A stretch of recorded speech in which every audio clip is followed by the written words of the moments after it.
오늘 우리에게 주시는 하나님 말씀을 봉독합니다. 신약 성경 마가복음 2장 13절에서 17절입니다.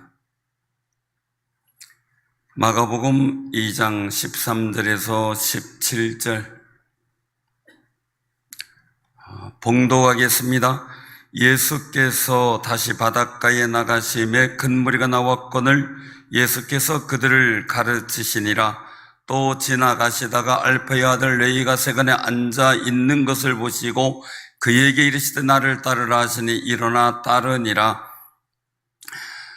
그의 집에 앉아 잡수실 때에 많은 세리와 죄인들이 예수와 그의 제자들과 함께 앉았으니 이는 그러한 사람들이 많이 있어서 예수를 따름이라.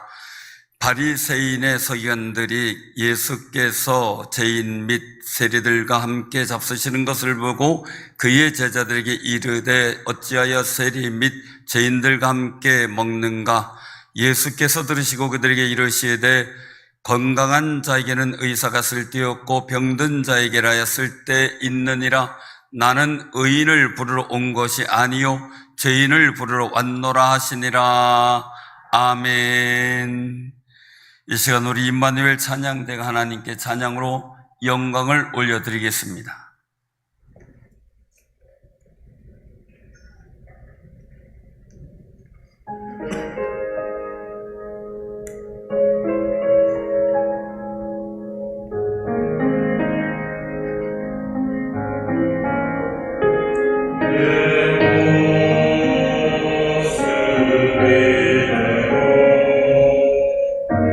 주여 받아주소서.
아멘.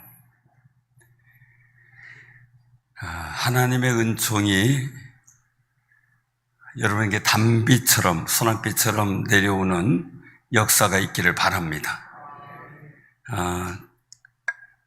우리 사랑하는 성도님들 보면 저도 그렇고요. 매일 수많은 사람들을 만나며 살아갑니다. 출근길을 통해서도 만나고, 마트 가면 만나고, 근데 이상하게 마트 가서 만나도 반갑더라고요. 교회에서 만나면 더 반갑고, 카톡 안에서도 만나고, 또 SNS 속에서도 만나죠.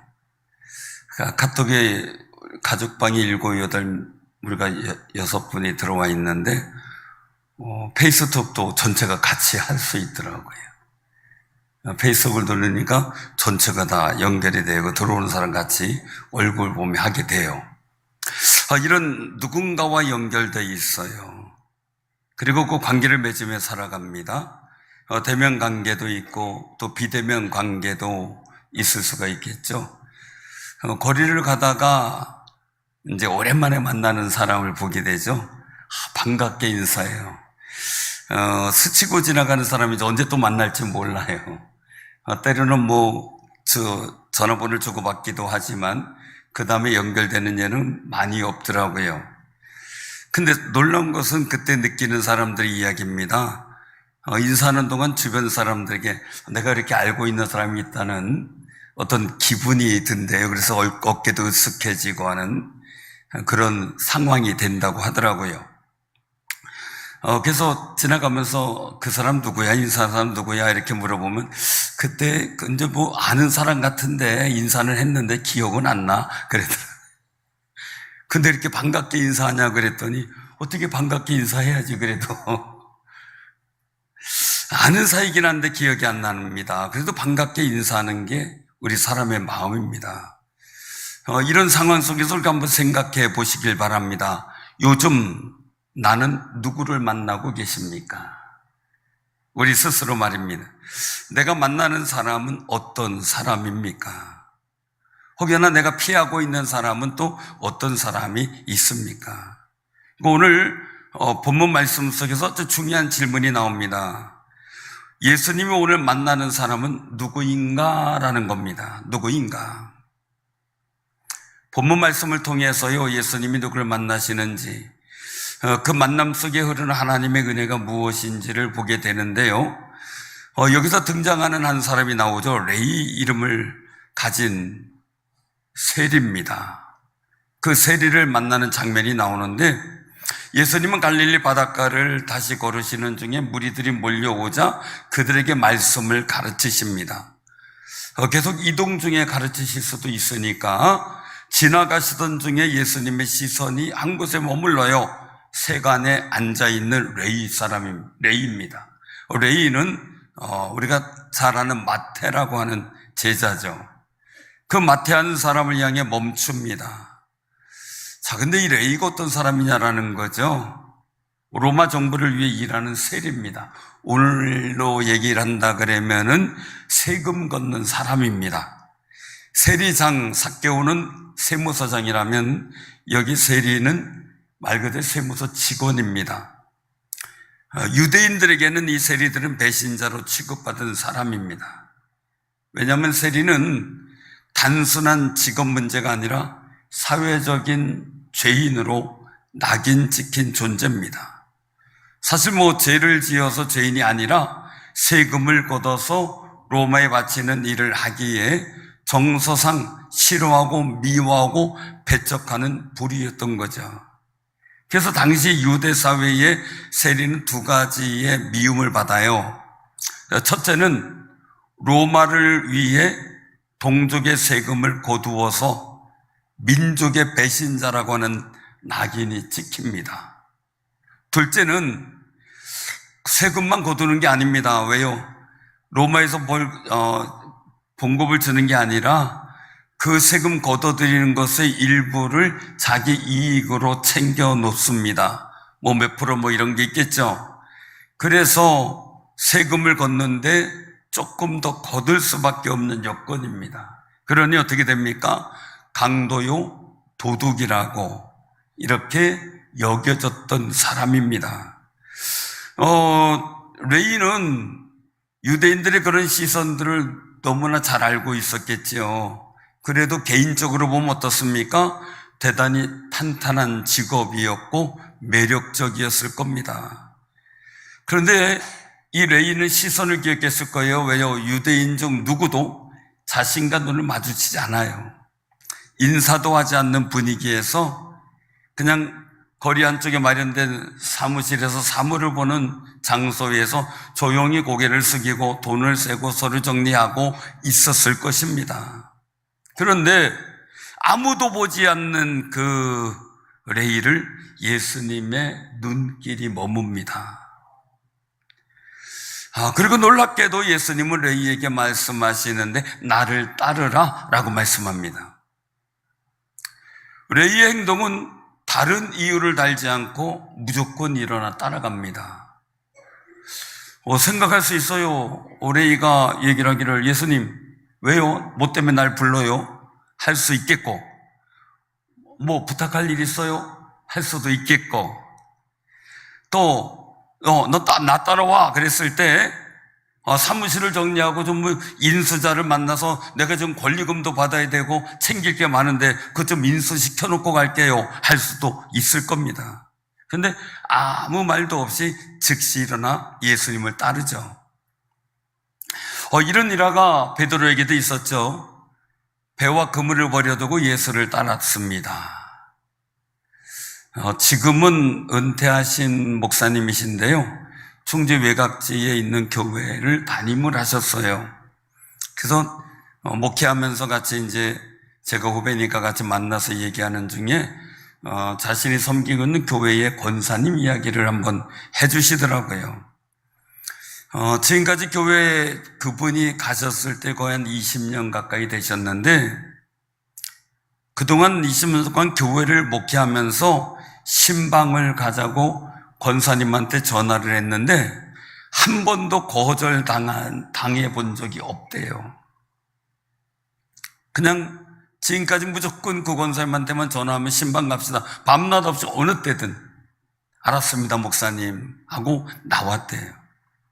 또 어느 날 이제 그 권사님 집에 신방을 가서 보니까 그날따라 눈에 띄는 게 있는데 거실 현관 옆에 거실 들어가면은 문 열고 들어가면은 신발턱이 있고 벗어놓고 이제 올라가는 그 한쪽 옆에 말하는 거예요. 거기에 가방이 있는데 권사님이 가지고 다닌 신방 가방이에요. 권사님 여기다 왜 이 신방 가방을 뒀어요? 하고 물어보니까 권사님이 대답하는 게 아니라 자녀들이 말하더랍니다. 어머님이 목사님이 언제든지 부르시면 나가려고 준비해둔 가방입니다. 지금까지 늘 거기 있었대요. 근데 목사님 못 봤던 거예요. 그동안도. 언제든지 부르시면 나가려고 알았습니다. 전화 끊자마자 그냥 가방 들고 나가는 거예요.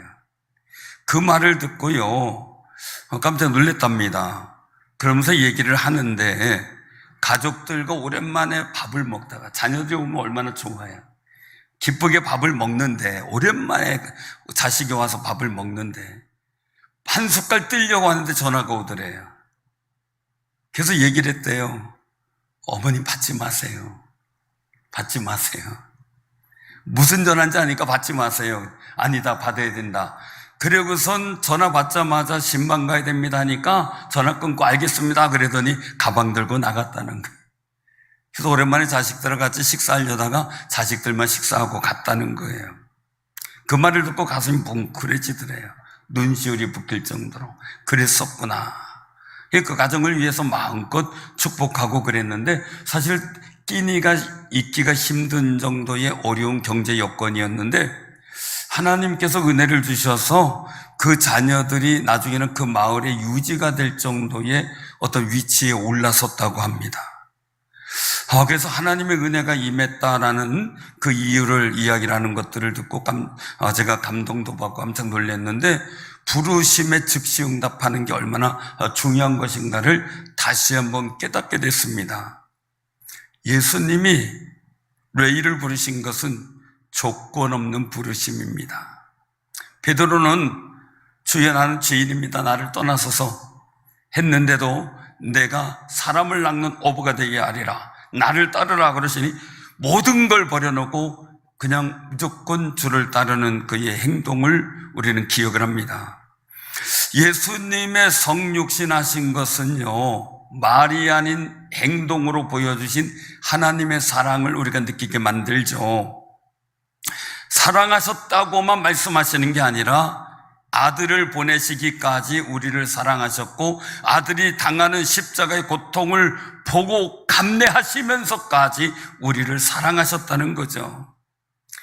또한 하나님이 우리를 부르셨다는 것 자체가 하나님의 사랑을 느끼게 하는 은혜를 우리가 경험하게 됩니다. 종종 우리는요, 하나님이 나를 부르시려면 내가 뭔가를 갖춰야 돼 라고 생각할 때가 참 많이 있습니다. 신방 갈게요 그랬더니 준비가 안 됐습니다. 준비 빨리 하시면 돼요. 걱정하지 마세요. 집 보러 가는 게 아니에요. 이렇게 이제 했더니 그래도 준비를 해야 됩니다. 나는 준비가 필요 없어요. 그래도 준비되면 오세요. 결국 못 갔어요. 그 가정에 가서 축복해주고 싶은데 중요한 건 뭡니까? 예수님은 레이가 회개한 후에 부른 게 아니에요. 아직 쇠관에 앉아 있을 때 아무 변화 없는 상황에서 레이를 부르셨다는 거죠.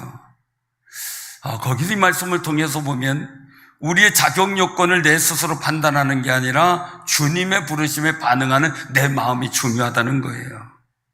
레이야, 지금 당장 자리에서 일어나 나를 따라오너라 라고 말씀하셨을 때 모든 것을 내려놓고 예수님을 즉시로 따르게 됩니다. 자신의 자리에 연연하지 않아요. 자신의 과거 때문에 창피하지 않아요. 자신의 자격 때문에 내가 자격이 되냐 안 되냐를 따지지 않아요. 그 모든 걸 다 내려놓고 예수님의 부르심에 단순하게 담대하게 그리고 기꺼이 응답하고 갑니다. 이것이 은혜의 시작입니다. 사랑하는 성도님들, 여러분들 마음속에 갑자기 기도에 감동이 올 때 그 모습, 그냥 주방에서 일하던 모습도 좋습니다. 밭에서 일하시던 모습도 좋습니다. 그 모습 그대로 달려나와 주님 앞에 기도하는 귀한 삶이 되시기를 바랍니다. 그래도 옷은 같이 입어야지. 그리고 집에 가서 옷가를 입으려면 그 다음에 안 나오게 돼요. 그런 경우 많이 보잖아요. 그냥 그 모습 그대로가 주님이 보실 때 아름다운 모습인 줄로 믿으시길 바랍니다. 그 부르심의 방식에 따라서 우리가 믿음으로 이해하고 따르는 것이 구원의 시작이고 하나님의 사랑을 체험하는 그 거룩한 은혜의 방식입니다. 레이는 예수님을 자신의 집으로 초대합니다. 오늘 이 말씀하실 때 보면 그의 집에 앉아 잡수실 때에 그렇게 15절에 말씀합니다. 예수님이 그 집에 들어가십니다. 그리고 예수님은 기꺼이 레이와 함께한 사람들과 식탁에 앉아서 식사를 하죠. 그 자리에 많은 세리와 죄인들이 함께 앉았는데 유대인들의 식탁은 굉장히 중요합니다. 왜냐하면 그 식탁에 누구와 함께 앉아 먹느냐, 즉 누구와 함께 밥을 먹느냐가 말해주는 것은 공동체의 일원이 된다는 겁니다. 그러니 여기서 말씀하고 있는 거죠. 예수님이 바리새인들의 서기관들이 볼 때는 어떻게 돼요? 죄인들과 공동체가 된 거예요. 그래서 예수님이 함께 식사한다는 것은 단순한 만남이 아니라 공동체가 된다는 것인데 예수님이 그 죄인들의 무리에 들어간 것을 이 서기관들, 바리새인들 이해하지 못하는 겁니다. 그런데 예수님 입장에서 보면 그들 자리에 들어갔다고 하는 것, 즉 식사를 같이 하면서 만났다는 것은 단순한 게 아니라 나는 너를 거절하지 않는다 라는 강력한 수용의 표현이 됩니다. 세상은 너를 손가락질하고 죄인이라고 말하는 거지만 나는 너를 거절하지 않아. 너는 나와 같은 공동체다 하며 수용의 의사를 표현하고 웃으며 함께 식사를 나누는 겁니다. 그 식탁은 비난이 아닌 은혜의 공간이 됩니다. 거절이 아닌 초대의 공간이 되었습니다. 사랑하는 성도님들, 우리가 주님 앞에 섰을 때 주님이 나를 비방한다면, 사단이 비방하는 것처럼 주님이 그 사단의 비방을 인정한다면 우리는 주 앞에 설 수가 없습니다. 그런데 예수님의 성만찬에 우리를 초대하셨습니다. 개소리교는 매달 첫 주에 성만찬을 합니다. 이 거룩한 초대, 우리는 예수님과 한 공동체가 된 겁니다. 우리는 예수와 함께한 중저상일교 교회의 공동체가 된 겁니다. 다 똑같습니다. 죄인의 무리 속에 주님이 계시기 때문에 그렇습니다. 오늘 주님은 우리에게 똑같이 말씀합니다. 나와 함께 식사하자. 내가 너를 거절하지 않겠다라고 말입니다. 사랑하는 성도님들, 우리가 함께 주님과 함께 식사 교제를 나누는 그 아름다운 성찬식, 또한 교인들과 함께 나누는 모든 예배 후에 하는 점심 식사의 모든 일들에 여러분들이 초대된 줄로 믿으시기를 바랍니다. 우리는 거절하지 않는다는 겁니다. 예수님 우리를 거절하지 않습니다. 시골교회 있을 때 우리 교인들이 가장 힘들었던 이야기들이 있습니다. 그것은 뭐냐면 항상 이제 교회는 꼭 마을 입구에 있었어요. 저희들도 산중턱인데 두 번째 교회는 마을 입구에 있었고요. 교인들이 와서 기주고 나와요. 그래서 왜 그런가 봤더니 제가 들어봤어요. 이 소리를 들으니까요. 그러니까 소리치는 거예요. 어디가? 교회. 그러면 아이 교회 가면 밥이 나와, 쌀이 나와, 떡이 나와, 막 이래요. 그러면 자신 있게 얘기를 해야 되는데 그냥 기죽어서 그냥 다름질 쳐 와요. 그래서 물어요. 왜 그렇게 다름질 쳐서 기죽어서 와요? 그래. 자꾸 뭐라 그러니까요. 귀찮아서요. 자꾸 밥 주냐, 떡 주냐 그러잖아요. 그래서 제가 얘기했어요. 교회 나오면 밥 주고 떡 준다 그래라고. 실제적으로 밥 주고 떡 주니까요. 그러니 자신 있게 나와야 되는데 우리의 일들이, 사람들이 어떤 일들을 얘기를 하다 보면은 불편하기도 하고 힘들어지는 경우도 많이 있습니다. 그러나 우리 꼭 기억하시길 바랍니다. 예수님은 전혀 모르는 레위, 그의 초대에 응했습니다. 그리고 예수님이 만나보지 못했던 레위와 어울렸던 그 사람들이 함께 식사합니다. 사람들이 꺼리는 부류의 사람들이었습니다. 바리새인들이 또 서기관들이 볼 때 비판하는 죄인들이었습니다. 그런데 예수님은 거리끼지 않고 그들과 앉아서 함께 식사를 합니다. 그런데 바리새인의 서기관들이 이런 모습을 보고 질문합니다. 어찌하여 죄인들과 밥을 먹는가라는 겁니다. 바리새인들이 분노합니다. 한마디로 얘기를 하면 내가 거룩한 자, 선지자라면, 의로운 자라면 죄인들을 멀리하는 것이 거룩성인데 어떻게 죄인들과 함께 한 공동체로 식사를 하고 있느냐라는 겁니다. 그 질문에 예수님이 건강한 자에게는 의원이 쓸데없고 병든 자에게라야 쓸데있느니라. 나는 의인을 부르러 온 것이 아니요 죄인을 부르러 왔노라 하고 대답하십니다. 우리 17절 같이 한번 봉독합니다. 예수께서 들으시고 그들에게 이르시되 건강한 자에게는 의사가 쓸데없고 병든 자에게라야 쓸데있느니라. 나는 의인을 부르러 온 것이 아니요 죄인을 부르러 왔노라 하시니라. 아멘. 건강하신 분들이야 뭐 병원이 필요가 없죠. 어떤 분들 자랑스럽게 얘기를 합니다. 나는 지금까지 병원 다녀본 적도 없어요. 그러나 꼭 기억하시기 바랍니다. 병원에 안 가는 것이 다는 아닙니다. 병원에 안 가는 것이. 저도 치유기도하고 이럴 때 보면은 건강하신 분들은 저한테 기도해달라는 얘기를 많이 안 하시더라고요. 그러나 꼭 건강 때문에 기도합니까? 다른 여러 가지 기도 제목 같이 공유하고 기도하는 게 중요하겠지요. 영적 치유도 중요하고요. 자, 오늘 이 말씀 속에서 굉장히 중요한 것이 나옵니다. 예수님 마음이 어떠냐, 예수님 어떤 사람을 만나시는가라는 겁니다. 오늘 이 말씀을 다시 한번 말씀을 드리면, 나는 지금 나를 가장 필요로 한 사람을 만나고 있다. 나는 아픈 자들을 고치기 위해서 왔고 죄인들을 찾아서 거룩하게 하려고 왔다 라고 대답하신 겁니다. 사랑하는 성도님들, 우리도 때론 교회 안에서 너무나 깨끗한 사람, 문제없는 사람이 되려고 애를 씁니다. 너무 애를 써요. 그래서 자기를 옥죄이게 되고 조심스럽게 하려고 그러고 스트레스 받고요. 근데 사실 죄가 없어야 되겠죠. 실수하지 않아야 되겠죠. 넘어지지 말아야 되겠죠. 그런데요, 사람이 부족하잖아요. 연약하잖아요. 넘어지기도 하고 일하다 보면 실수도 하고, 또 죄가 안 지려고 해도 죄는 스물스물 자꾸 올라오잖아요. 사랑하는 성도님들, 내가 의롭고 깨끗하고 넘어지지 않아야 하나님이 더 사랑하실 것 같이 생각을 합니다. 그런데 예수님 말씀하고 있습니다. 의인을 부르러 온 것이 아니라 죄인을 부르러 왔느라. 우리는 연약하기에 주님 앞에 나와야만 합니다.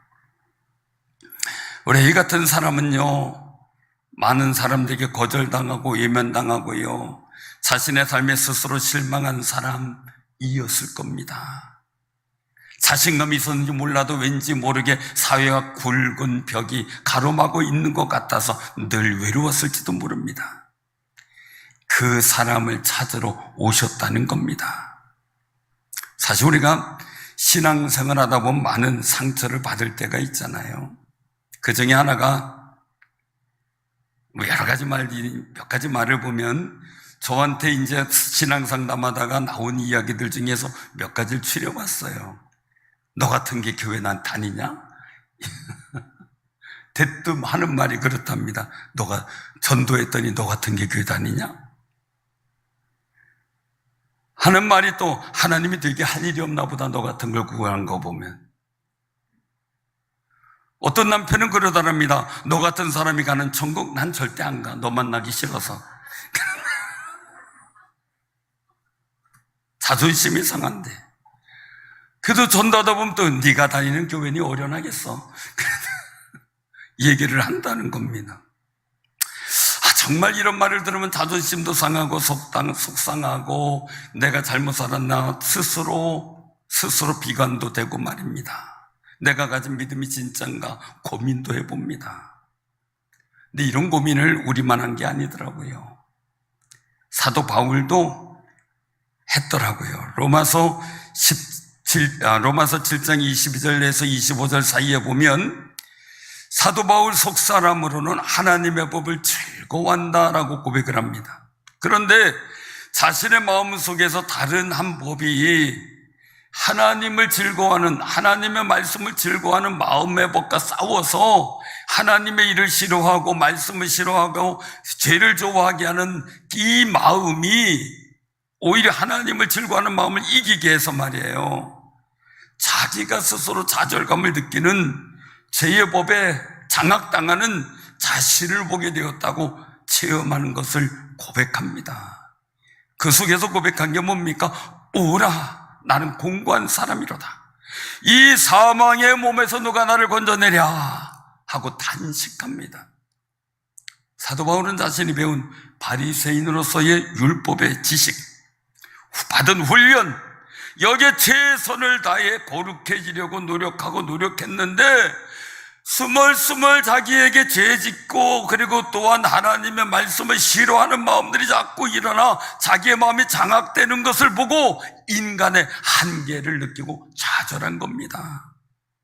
우리도 얼마나 감격해서 예배드리고 싶고 기도 많이 하고 싶고 사랑해주고 싶고 섬겨주고 싶습니다. 근데 그게 안 될 때 우리는 얼마나 많은 속상함과 좌절을 느낍니까?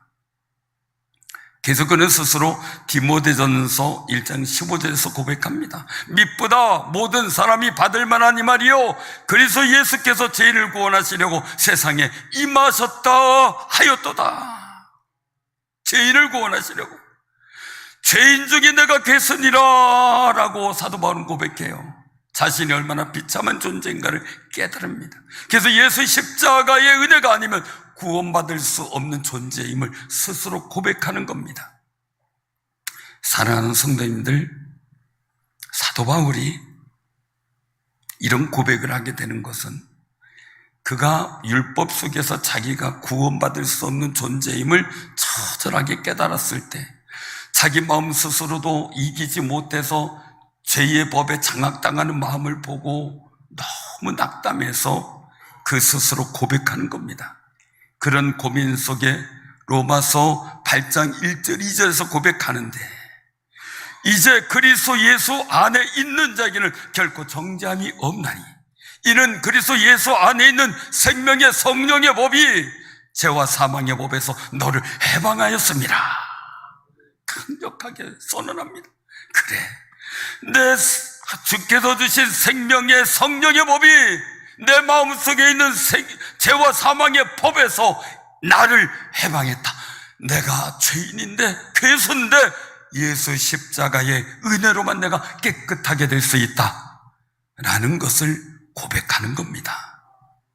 사랑하는 성도님들, 사실 사도 바울이 다메섹 도상에서 예수님을 만났을 때 그는 아직 살기가 등등했고, 그리고 교인들을 잡아가려고 문서가 있었고, 교회를 부수려고 하는 아주 교만한 마음이 잔뜩 들어 있었던 사람입니다. 과연 저 사람이 변화될까라고 생각을 했을 겁니다. 그래도 초대교회는 끊임없이 그를 위해서 엎드려서 기도했을 겁니다. 축복하면서 말입니다. 그렇게 살기 등등했던 사도 바울을, 그 당시는 사울이었죠. 그 사울을 예수님께서 만나주셨습니다. 그 만나주신 은혜에 너무 감격스러운 고백이 사도 바울에게 계속 나타나고 있는 겁니다. 사랑하는 성도님들, 예수님을 만난 그가 바뀌었습니다. 핍박자가 변하여 증거자가 됐습니다. 돌 던지던 사람이 변하여 돌에 맞는 사람이 됐습니다. 감옥에 가두던 사람이 감옥에 갇히는 사람이 되었습니다. 사랑하는 성도들, 그러면서 이 모든 속에 일체의 비결을 배웠다라고 고백합니다. 사랑하는 성도님들, 나를 만나주신 예수님에 대해 확신하시며 사도 바울이 가졌던 감격을 여러분들도 갖는 귀한 삶이 되시기를 바랍니다.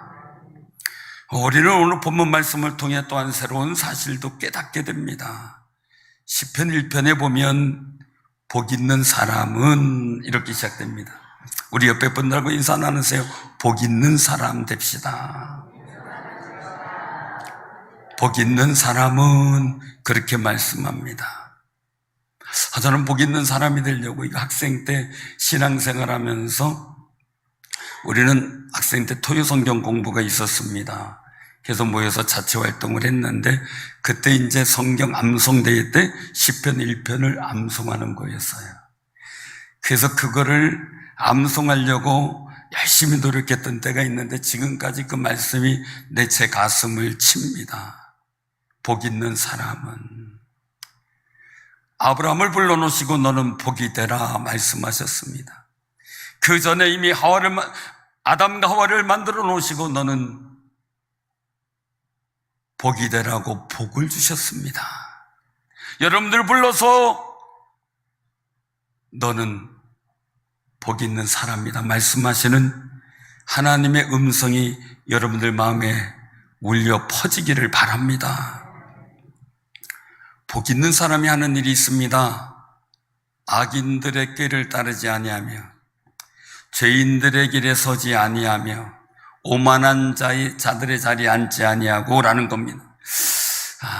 복 있는 사람이 악인의 꾀가 생각나면 자꾸 나쁜 생각이 들면 안 되겠죠. 또 자꾸 내가 죄 짓는 길로 가면 안 되겠죠. 내가 교만해서 다른 사람 무시하고 오만한 바리새인들처럼 하면 안 되겠죠. 그런 삶을 위해서 오직 여호와 율법을 즐거워하여 그의 율법을 주야로 묵상한다라고 말씀합니다. 묵상한다. 왜 그랬을까라는 고민입니다.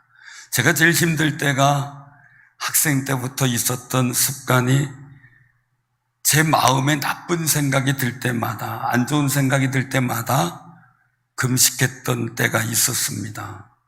그래서 1년을 놓고 볼 때 먹은 날보다 안 먹은 날이 더 많은 그런 시대도 있었습니다.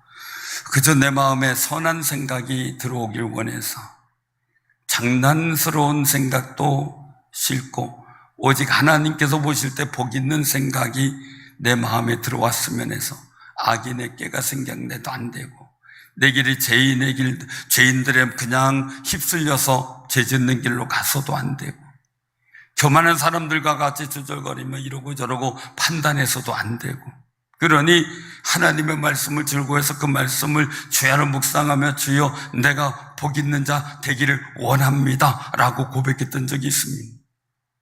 근데 중요한 일들이죠. 뭐냐면요, 사람이 미워지면, 원망스러우면, 증오스러우면 내 마음에 악한 깨가 생각나잖아요.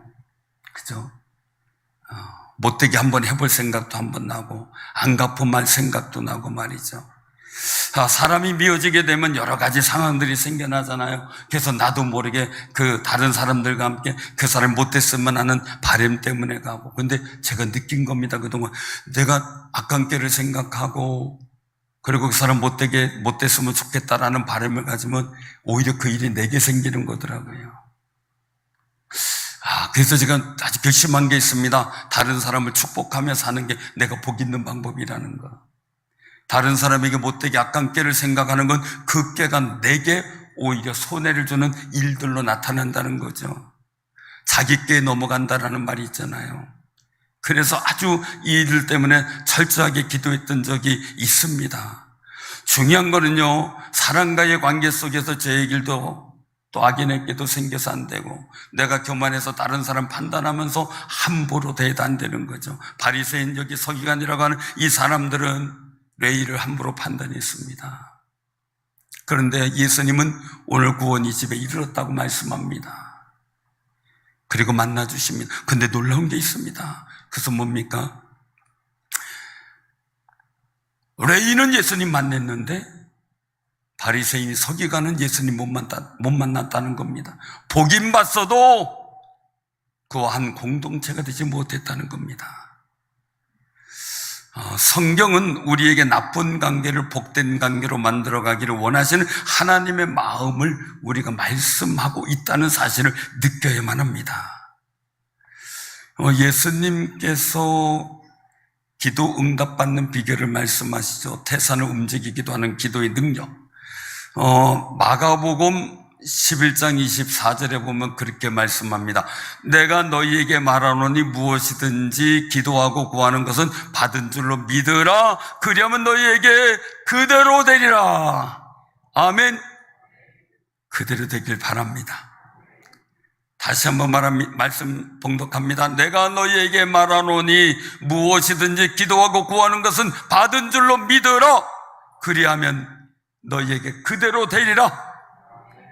구하는 것은, 기도하고 구하는 것은 받은 줄로 믿으라. 그리하면 너희에게 그대로 되리라. 자, 그런데 25절 말씀이 중요해요. 서서 기도할 때에 아무에게나 혐오가 있거든 용서하라. 그리하여야 하늘에 계신 너희 아버지께서도 너희 허물을 사하여 주시리라. 이게 뭡니까? 내가 혐오예요. 드러나지 않은 죄, 확실한 죄도 아니에요. 근데 혐오예요. 혐의가 있거든.